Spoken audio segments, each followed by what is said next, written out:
For this week's Thread Thursday, we're here in northwestern Pennsylvania to see the Pennsylvania endangered white fringed orchid. This perennial orchid forms a single central stem with clasping light green alternate leaves. These leaves are lanceolate and have parallel veins. The stem terminates into a raceme of pure white flowers. Each flower has 3 sepals and 3 petals.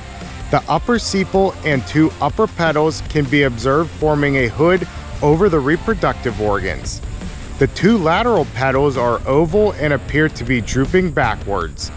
The large lower petal or lip is downwardly curved and lined with deep fringes. To attract a specific pollinator, such as a hawk moth, this orchid has a long nectar spur that arches downward from the back of the flower.